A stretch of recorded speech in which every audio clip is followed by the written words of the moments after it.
As a practitioner, I feel that it's important to practice what I preach. I've been referring clients to pelvic floor physical therapists or pelvic PTs for years, and yet never been to one myself. I never had any reasons to think from a symptomatic standpoint that I had enough stuff going on down there to think that I need one. And that was a big part of prioritizing myself and why I had put one off for so long. But I couldn't have been more wrong. In this week's episode, I share my experience with pelvic PT and how energetic and physical aspects work together for shifts in your body and your life that you would have never thought possible.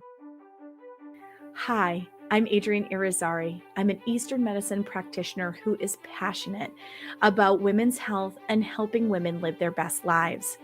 My goal is to put you in the driver's seat of your menstrual health, offering period solutions for a symptom-free life. Statements made in this program are for educational purposes only and not intended as a substitution for medical consultation or advice. We do not claim to diagnose, treat, or cure any diseases. This podcast is inclusive and welcomes all gender identities. The focus of the program is on biological function, and we will use the term women throughout, but it is referencing physiological and social challenges for biology, not identity.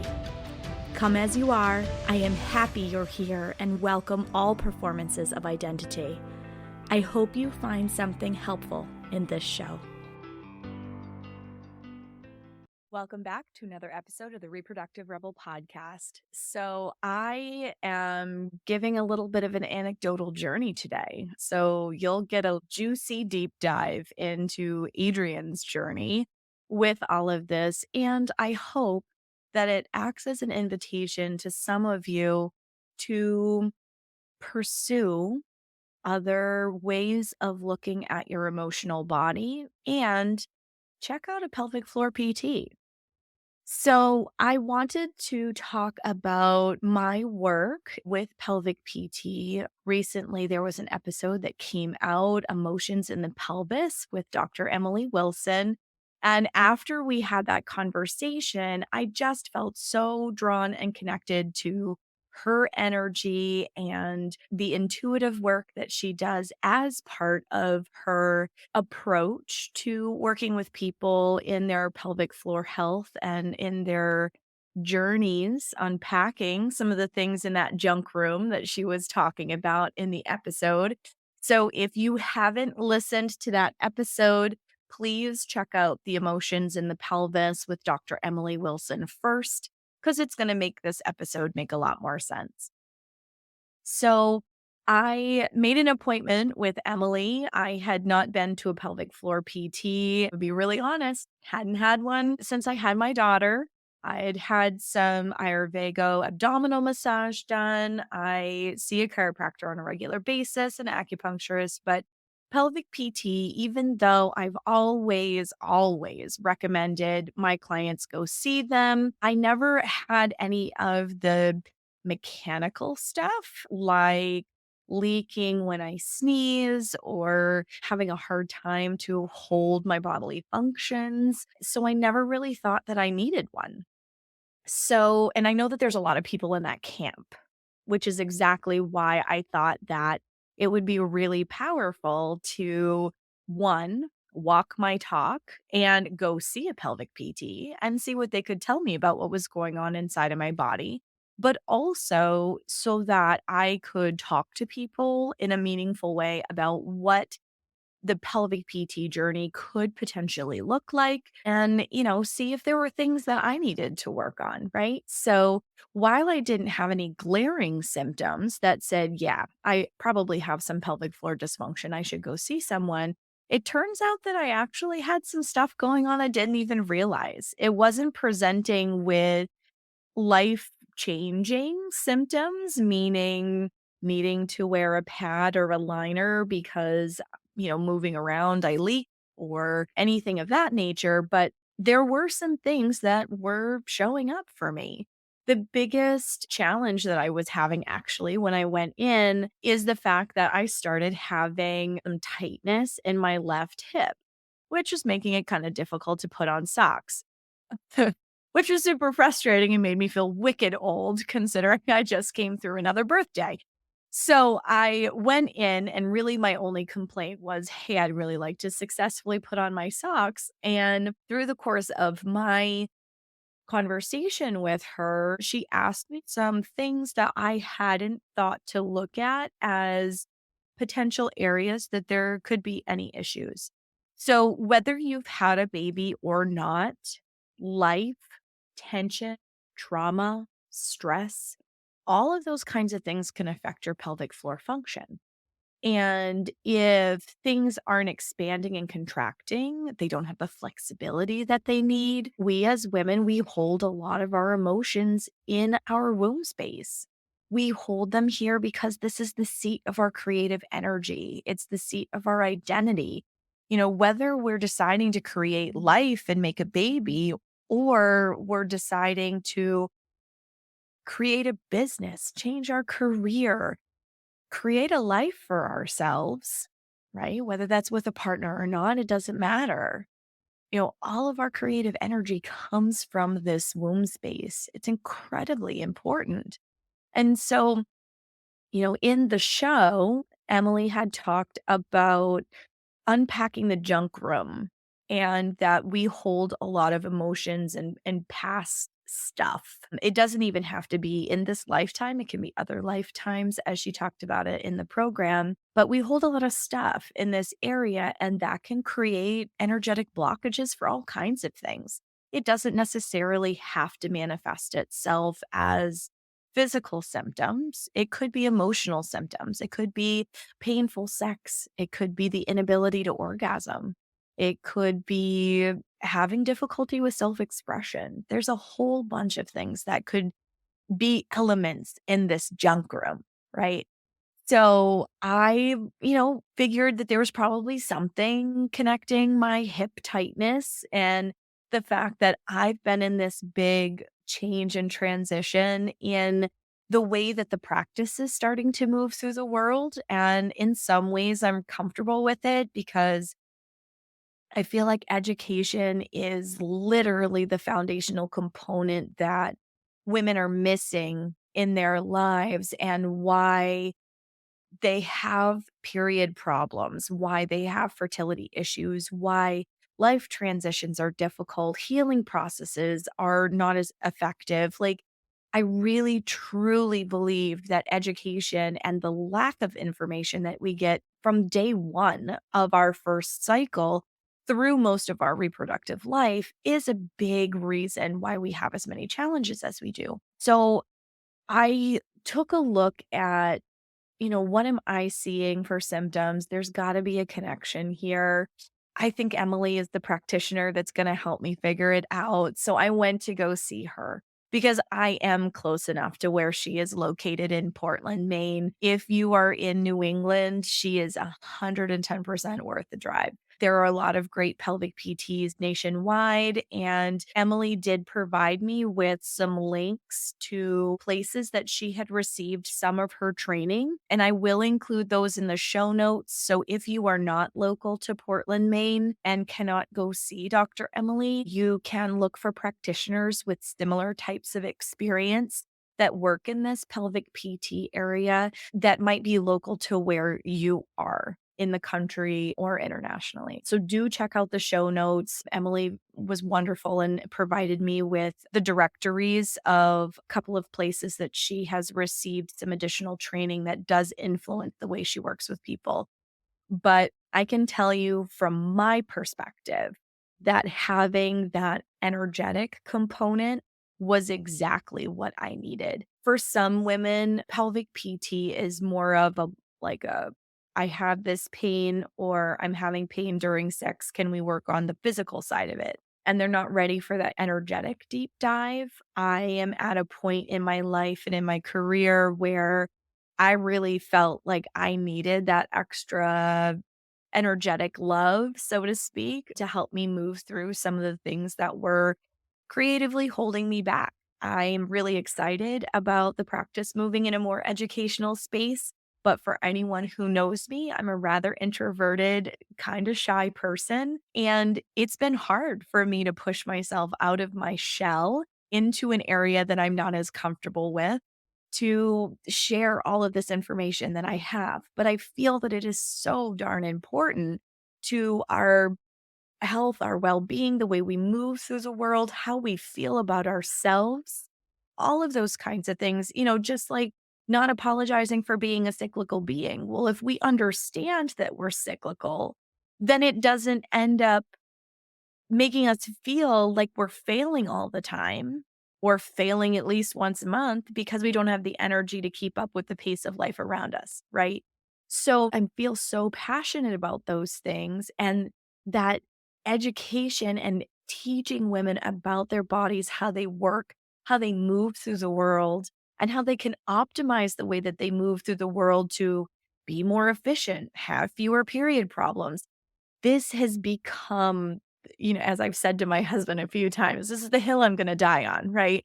Because I really do feel like this is where the transformation for women and women's health is going to really take root and take place. But it has come with its own blockages and things that have been triggering for me, which, having my voice heard, like it is for a lot of women, having my voice heard has been a little bit of a trigger for me. It's been uncomfortable to put myself out there that way because it's not a way that I have historically moved through the world, right? And I've done it as a protective mechanism.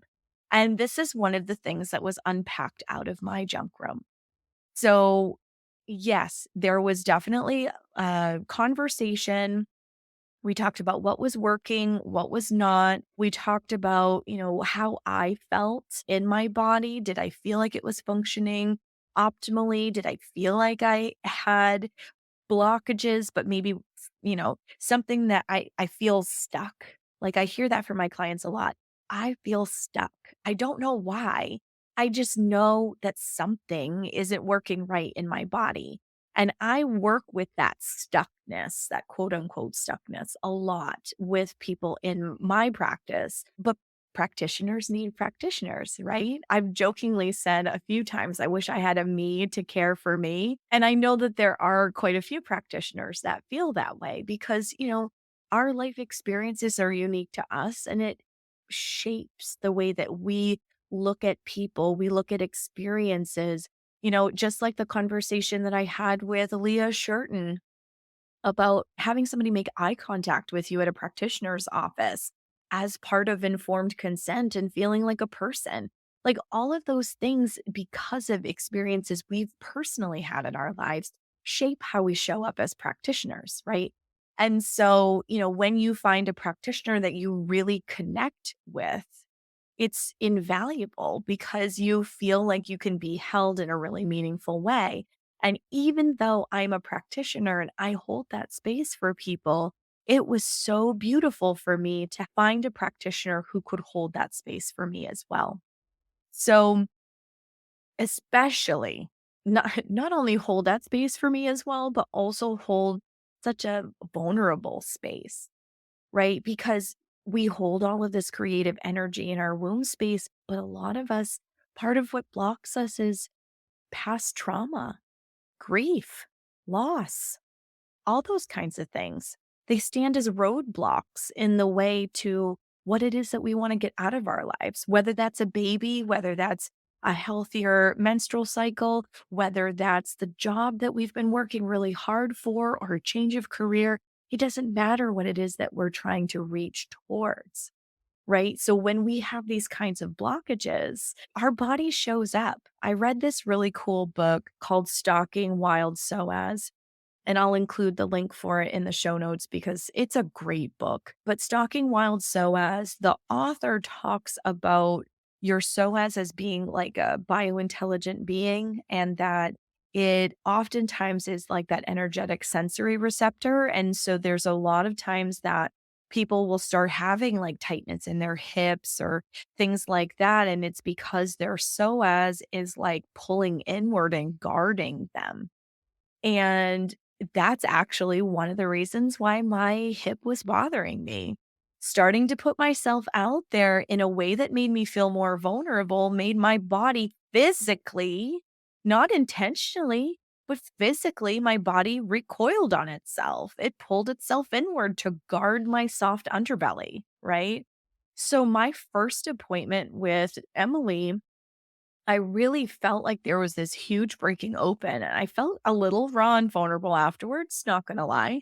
But she really, even though there was some physical adjustments that were made, we had had this deeper dive in terms of conversation.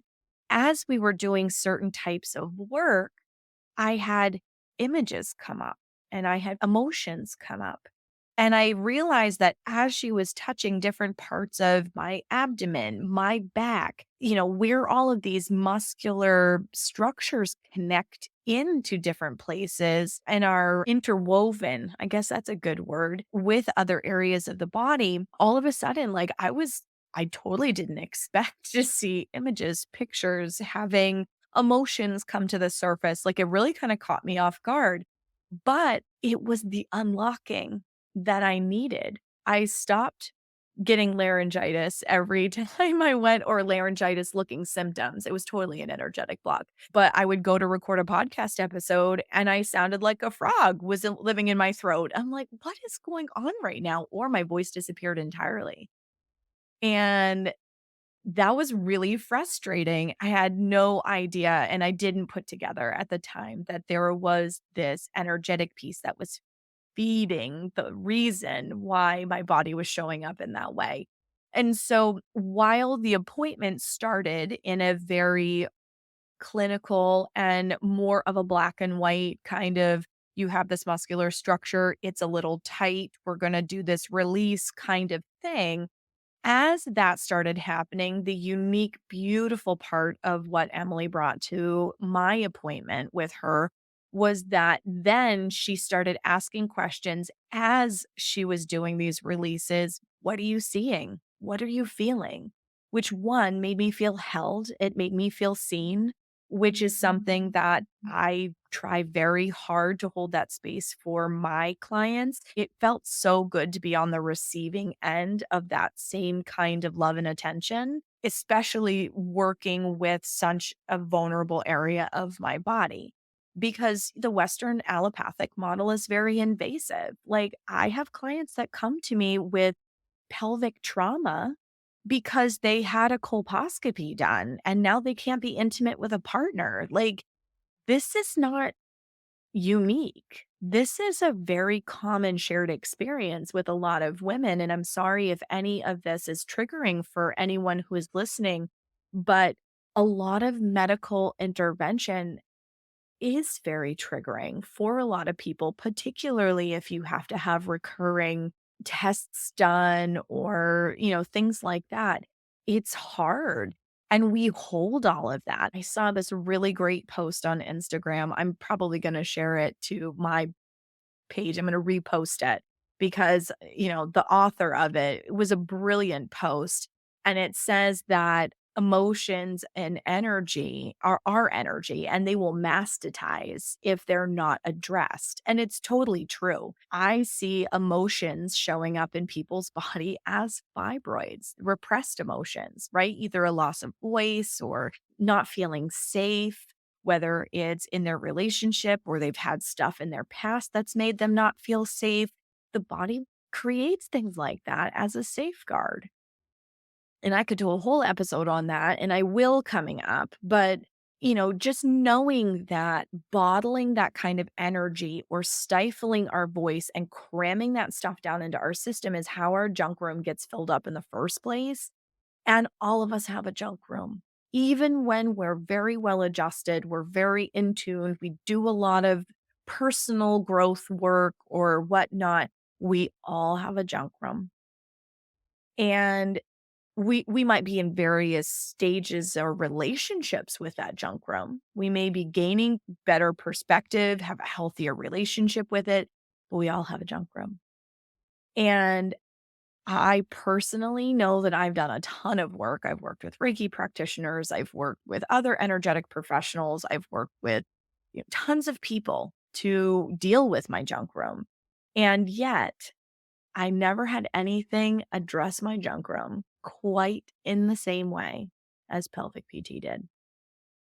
And some of these physical releases that were being done because I had muscles that were tight or my pelvic floor was just a little too tight and it was holding all my organs up higher, like my digestion has been drastically improved. My ability to eliminate, the control over that elimination, like it's been really mind boggling, actually. The things that I didn't realize were not working optimally until I started doing this work. So, in some of these releases, as I was essentially, she was unlocking emotions that I was holding in my system, and they were really powerful. It's not everybody's experience to have big emotional releases when they go to pelvic PT, but I can tell you my personal experience, I had probably some of the most powerful cries I've ever had after, and not in a bad way, in a cathartic release kind of way. And then to sit down and steam after having had that kind of physical release in the office. And then I had more release that would come afterwards. I felt lighter. I felt brighter. I felt like I can articulate myself better. My relationship with my family has shifted because your energy shifts and your vibration shifts, and then things shift around you. It's really been an incredibly transformative experience for me. So I would highly recommend, if you've never been to a pelvic PT, whether you think you're experiencing some disharmony there or not, working with the muscles and the energy that's being stored in tight spaces and releasing some of those things really does change the way that you move through the world and the way that you show up. I am so incredibly grateful that I finally made the time for myself because, when you're a practitioner, if any of you who are listening are practitioners, you're probably going to be nodding at this. But, you tend to kind of put yourself a little bit lower on the priority list because you're caring for other people, you're holding that space for other people. It's a big part of your calling as a practitioner, and it brings you a lot of joy.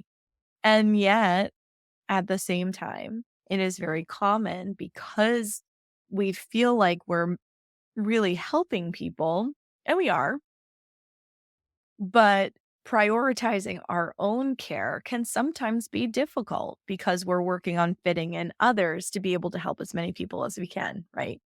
So I finally prioritized myself and said, okay, this is the practitioner that I think is going to hold the space for me.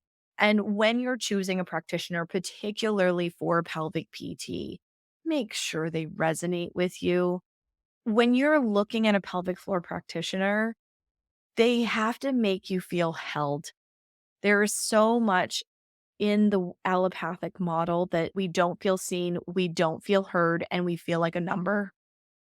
And because of that phenomenon, pelvic floor PTs, they're literally the angels among us, but make sure that you really are connecting with that person because you want this to be that opening and transformative experience for you. Whether you subscribe to a more black and white allopathic approach, and that feels better because of the structure. There are pelvic PTs that work more in that way, but don't be surprised when they are doing some of the muscle releases that you may feel some things. And I'm not talking about the feeling of them doing the release. I'm talking about emotions that come up that don't seem connected to the release at all. And, in talking with Dr. Emily in terms of how she came to this work and the fact that she was working in that more sterile clinical type approach in the early part of her career. And as she was working with people, she was finding that there was a connection and a very deep connection between this energetic holding in this part of the body for women and why their bodies were symptomatic in the way that they were. And it was a big catalyst in terms of how she ended up changing the way that she shows up for her patients in her practice and the tools that she's added to her toolkit since then. And so there are practitioners out there. Find one that practices in a way that makes you feel safe and makes you feel held. But I assure you, the deep transformational capability, possibility, opening that can happen with pelvic PT, particularly for women, because we hold so much of our identity here. Our ability to carry a baby plays into how we feel about ourselves. If people have recurrent miscarriage, this can be a huge source of grief. And you hold that grief there and the imprint of those losses there. Emily in the appointment talks about the fact that you do an armoring around your womb space, and that part of the work that she does while she's working on the way that the body is physically showing up, because the two of us both practice in a way that we feel that emotions and energies show up in your system in physical ways, right? It's one of the reasons I'm a Chinese medicine practitioner, is because I love the fact that it accounts for all parts of the cookie. You're not ingredients of a cookie. And that's one of the hard parts about the Western model, is everything is so siloed. Is you have to go to one practitioner for your nose, you go to one practitioner for your stomach, you go to one practitioner for your boobs. Like, it's just you're not a person, you're like a sum of parts. And that's not how we work, and so accounting for the emotional and energetic side of it, in my perspective, is a much better clinical approach to everything.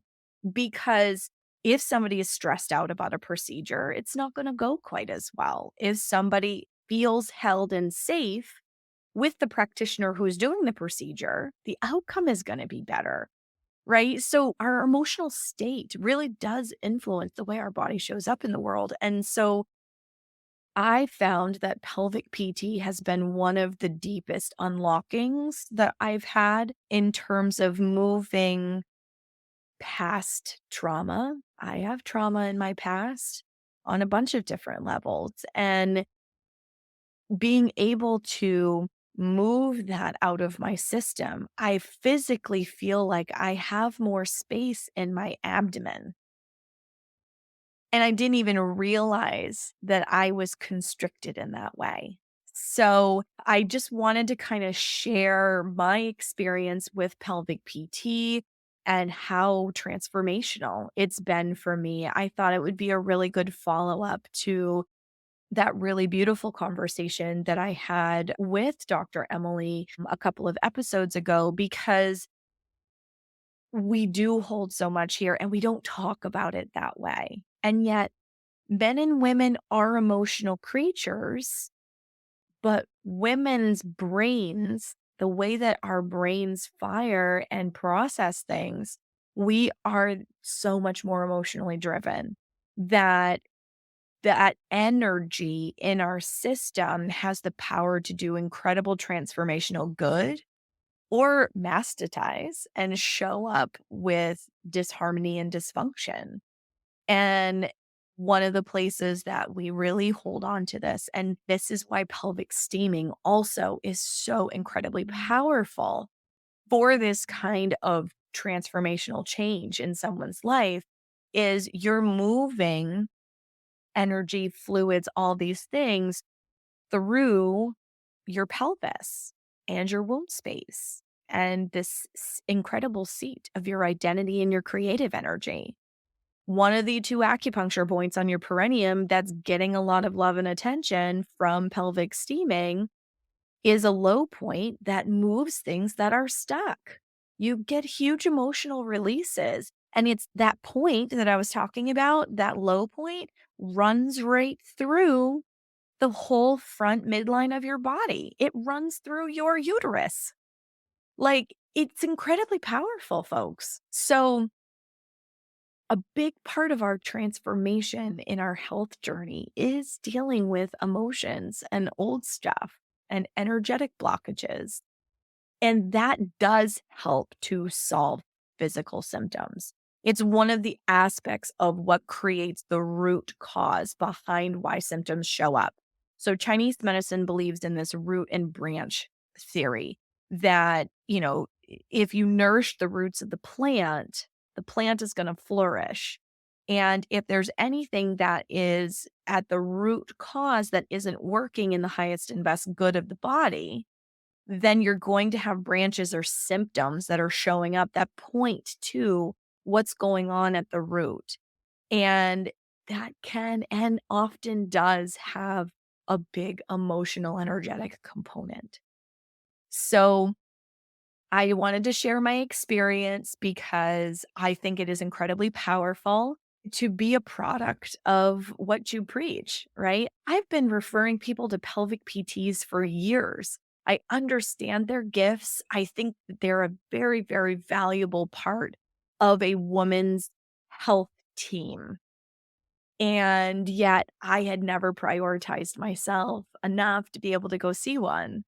And so now that I have, this is something that I'm going to make sure is a regular part of my self-care because things come up, life triggers you. You pack things back into that junk room and then there's no room for anything else. And frankly, I don't want the past garbage to stifle my creativity.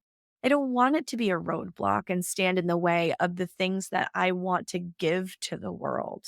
So, whatever that looks like for you, maybe you are having physical symptoms like leaking or pain with sex or tight hips that's restricting movement, things of this nature, please go see a pelvic PT.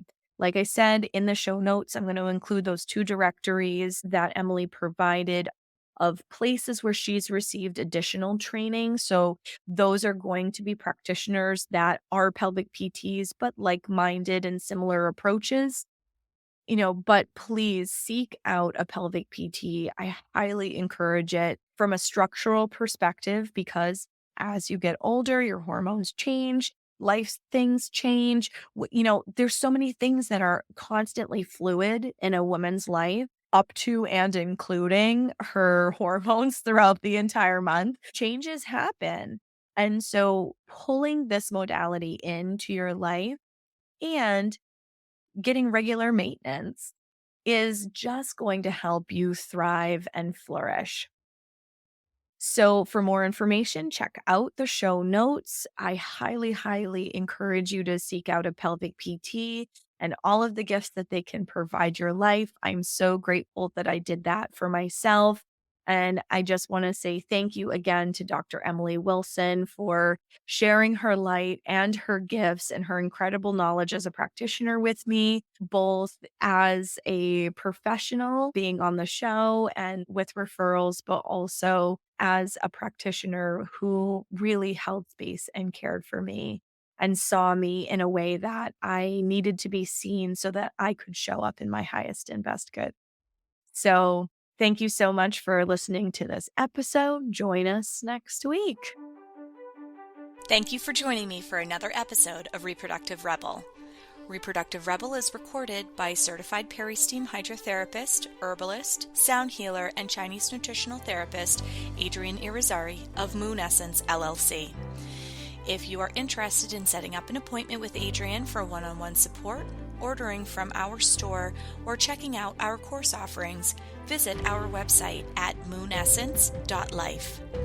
Be sure to subscribe to our newsletter to get insider information on upcoming events and offerings. Join the conversation. Like us and follow Moon Essence Me on Instagram, Facebook, Twitter, or LinkedIn. Your voices make this program possible. Thank you all for your continued support.